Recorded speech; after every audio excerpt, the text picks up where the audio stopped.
nature's great vessel skillfully navigating through time, with your wise, ageless skipper at the helm. And we, your modest and wearying crew, not fully grasping the reason for our voyage, not realizing that the journey creates us, that we become the frontiers we cross, unaware that the strait never sleeps.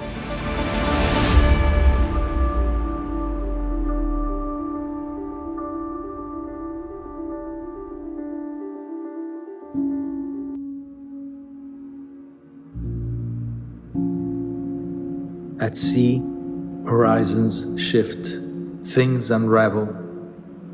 No path is safe. The uncertain sea makes us who we are, unfolds us into another self. Yet life is about edges, about sudden gusts, about tightening knots, about the unforeseen, about that caress which changes the pace of time. Okay, all set? Down? You bring the line that holds it to the back, and you've got the dirty slime line, yeah? Which nobody wants to touch. Oh, nice. Good to go.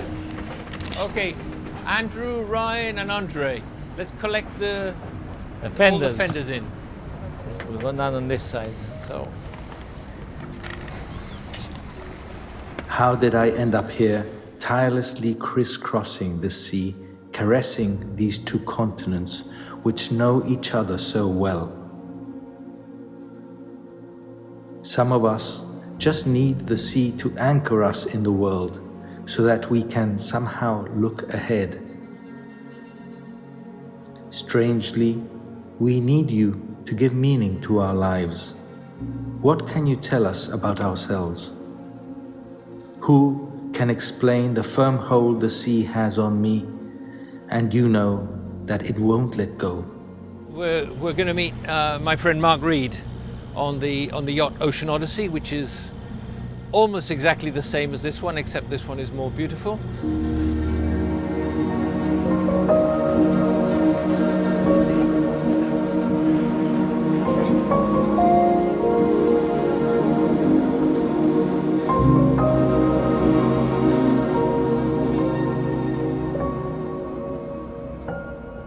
Yeah, I can see Mark coming out now.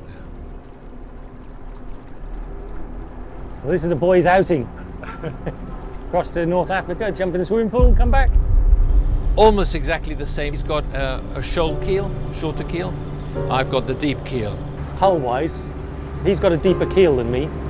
I specified a short keel for this boat because I like going up rivers, so you don't touch the bottom so often. But the sail area is the same, and they're very, very similar in sailing characteristics.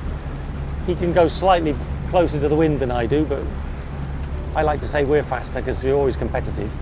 In fact, he challenged us to a race, and the loser would pay £500 to charity. And I suggested that we paid an entry fee of £500 each, because I thought he knew something I didn't know. Well, no, whenever you're sailing, you always want to go faster than any other boat that's out there, but this more so because the boats are the same, so it's down to you. Strange how we've become inseparable companions. This is no race. Our unending cruising is a way of life.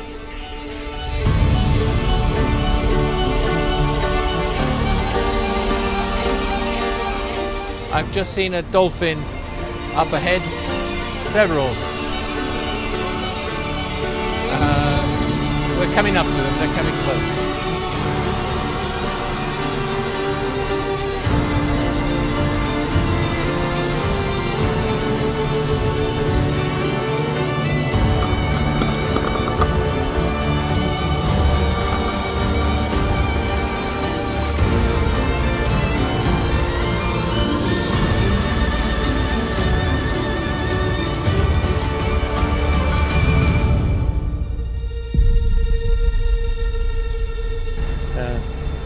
He sometimes beats me, I sometimes beat him, but we'll always have a beer after, so it's not nasty competitive. The plan today is we're heading to Ceuta. We're hoping not to meet any orcas. I've seen orcas over the years, not very many I must admit, but apparently there seems to be a lot more around now, a lot more interaction, but I personally, luckily, have not had it, so hope we don't see any today.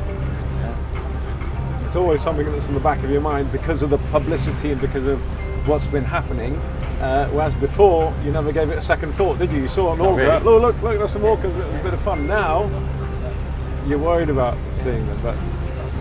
Well, humans call them attacks, but I think, to be honest, they're playing. They've just found something to amuse themselves, but unfortunately it affects boats if they get damaged by them. But, they normally only attack boats up about 40, 45 feet, so hopefully they'll keep away from us, but you never know. They have attacked bigger boats, but not so often. So. And we hope that they're like black hulls more than white hulls. Yes, exactly. Yeah. We're hoping we're going to get some wind in the middle of the straits. It's very calm. First thing this morning, there's virtually, well, nil wind at the moment. I've just written in the log, so. The sea demands a lot of respect, so you have to be very aware. It's not just a jolly. Mark really does his homework before going out. You have to know exactly where the wind's coming from, you have to know what the weather's going to be like, and you have to be well prepared. Otherwise, you're asking for trouble, especially on a journey like this that you're going across the straits. I'm the closed border generation. As a teenager growing up on 2.5 square miles, it was just very restricting, so I wanted to see the world. So I deliberately went out looking for jobs that would involve travel. So I essentially worked all over the world, and that was it. And then I retired looking for a boat, and in fact I found a yacht brokerage instead. Yeah, no, that's what I do now. I'm a yacht broker, which means I act as an intermediary, estate agent of the floating world is the best description. So people who come into Gibraltar and been there, done that, got the t-shirt, they want to sell the boat. So they get in touch with me and I go on board, learn about the boat, learn about the specification, and then take photographs and video and create a web page. Yeah, it's supposed to be southwesterly this evening, so it's not going to be very strong, maximum 10, 12 knots I think. So. But it might be a nice ghostly sail going across. So. Yeah, we're going to sail. Do you see this dark patch of water? That's wind. That indicates wind.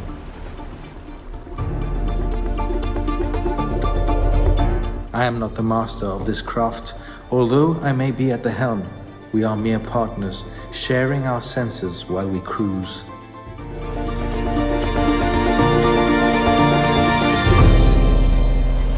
And here is the wind, basically.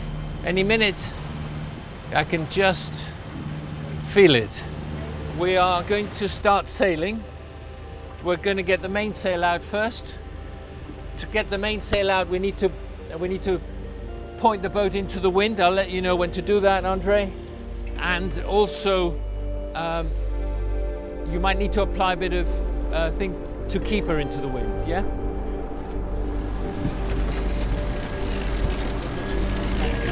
Suelta, suelta, out, gently, under control.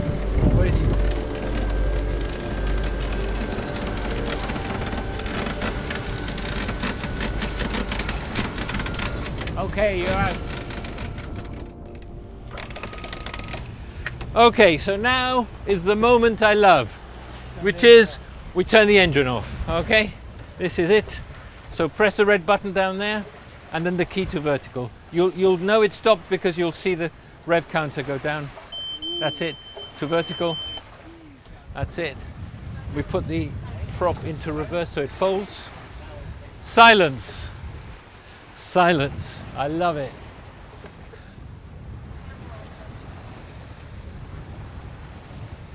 Okay, can we make this boat go faster? At the moment the screen is zoned right out, so we can see both Europe and Africa here.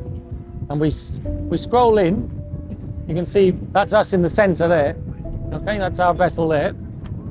Here, that gives us our speed over the ground, course over the ground, time, etc., various different things. And our opposition, we can see, is behind us. Ah, there it is. We scroll right out. You can see John's boat there behind us. We select that using the AIS system. It gives us the boat's name, which is Citadel, following us behind. He's doing 8.6 knots, we're doing 8.7, so he ain't gonna catch us.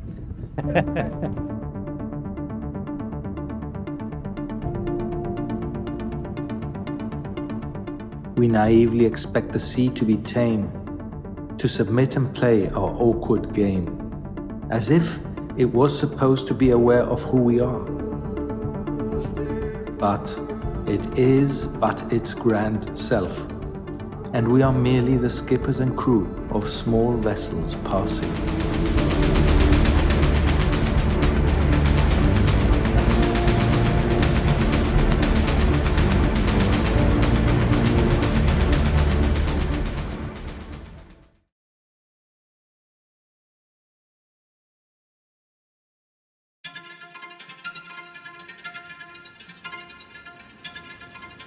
You and I are the people of the Strait. Our lives and our stories have been flowing back and forth across its shores for thousands of years and remains untold. We must strive hard to better understand the sea and question further what our relationship with it should be. Let's stop dragging our feet. Let's stop looking the other way.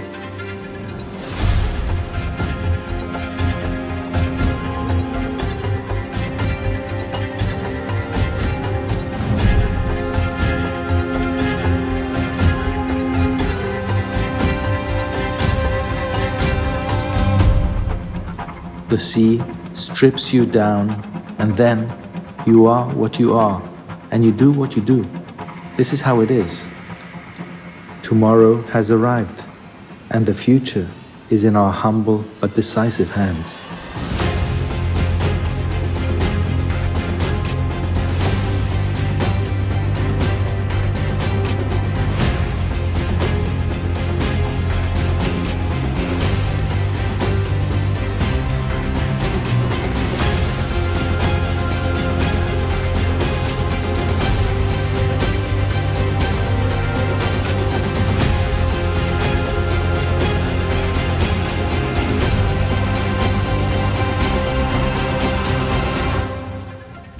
And the instrumentation we have these days, I can tell that we're not going to pass closer than 300 meters from him, even if we go in front.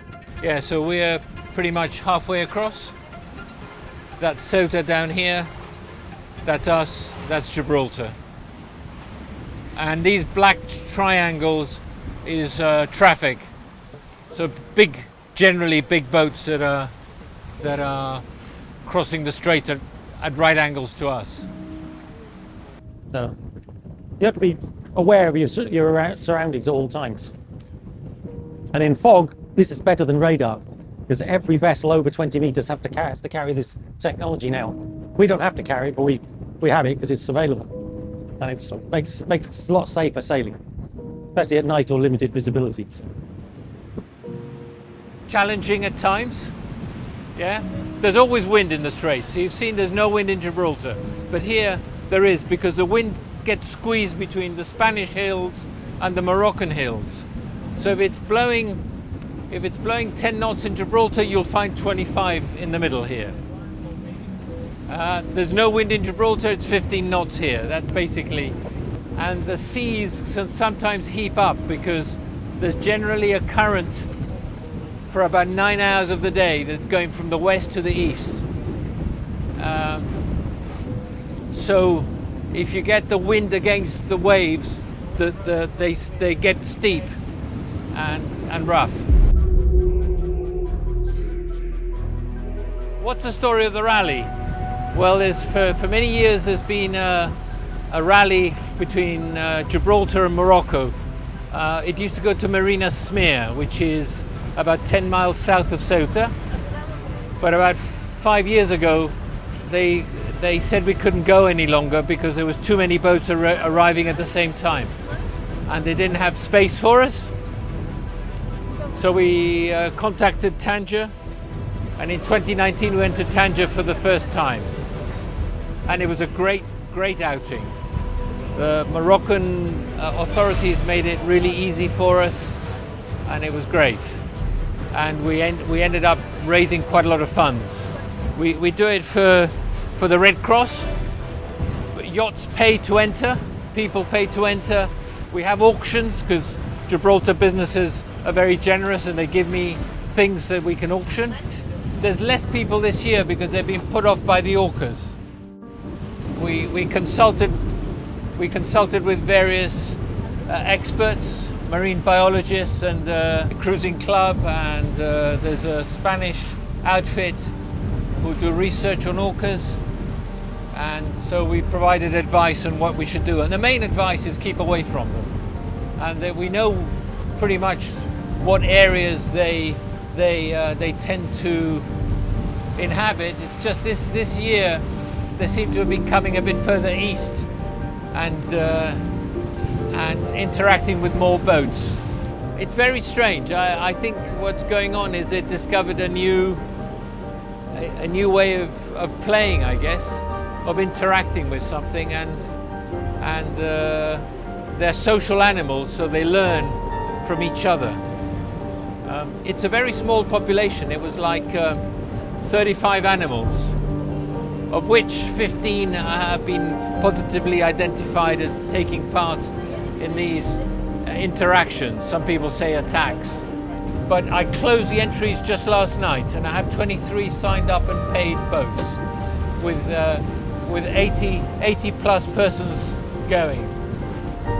So I should raise, I estimate, about £7,000 to £9,000.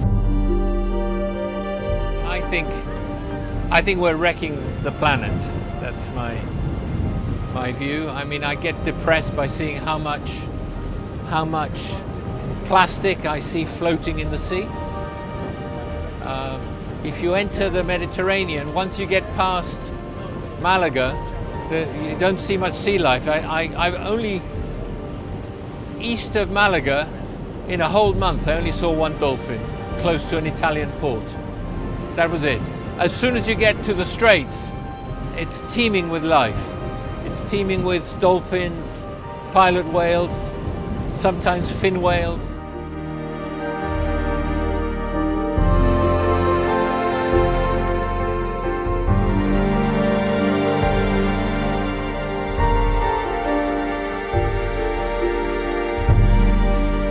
Things have changed so during our lifetime. We no longer are who we once were. I have no answers to share. We've always had this odd relationship with ourselves. Who am I to say that we should do better? Who am I but just another seafarer like you, who knows no better but deeply cares?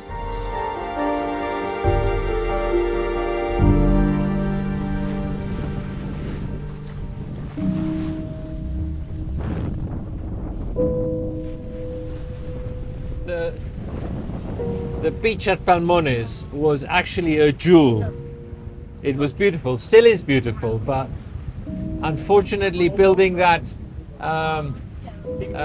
Acerinox plant and the refinery at the head of the bay, which I understand was done for reasons of creating employment, but I wish they'd created employment in tourism instead. You used to be able to go to the beach when I was a kid. It was a very shallow beach, and you stuck your hands in the sand like that, and you'd bring out shellfish. Yeah, You could fill a bucket of I remember going to collect clams. clams. Yeah.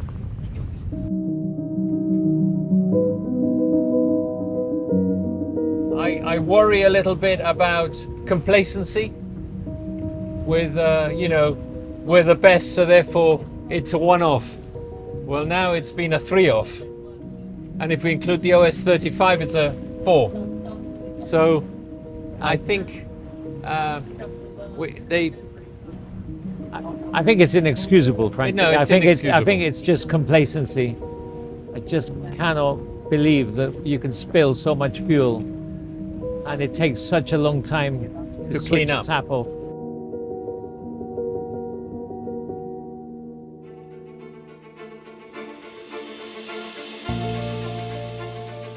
Get the feeling we're catching him up. We're catching up, but slow. I thought we were going to do it much faster actually before. But we are now. He's now put up the same sail we've had all the time, which is called the stay sail, the one in the middle, yeah? Because the conditions today, he had the slightly bigger forward sail called a Genoa, but it's almost like a little bit too much sail area. Now he's ours. He's toast. In Gibraltar, you can do a RYA, Royal Yachting Association qualifications. The sea here is tidal, which it isn't further into the Mediterranean. And actually there's always wind in the Straits. So basically, and there's a lot of traffic, so you're going to learn a lot. And if you're a Brit, you probably want to do it in a British sailing school. So Jib has an advantage there.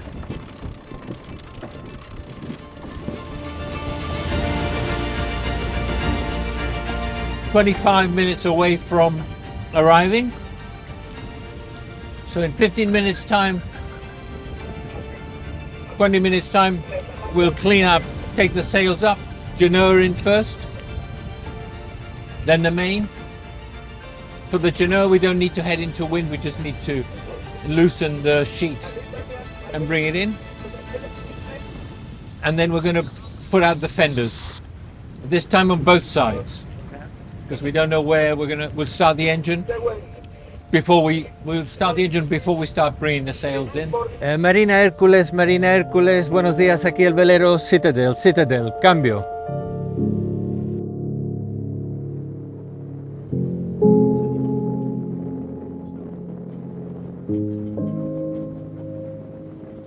Where our journey began, we return, bathed in memories that yearn to cross the divide once more. Echoes of our first steps whisper across the waves as we face the final gate. Oh, it's only 12:10. Sorry? It's only 10 Yeah, past yeah, 12. we've done really well. That's a good crossing. 2 hours, basically. Capitan, I like that. Though the shores remain the same, we cross, transformed by the game. The season's journey etched into our soul. Tempered by trials, we bridge the divide, stronger on the other side. The finale awaits, our story untold. The strait, a constant thread, yet we've changed, the seeds we've shed, as we answer the season's final call.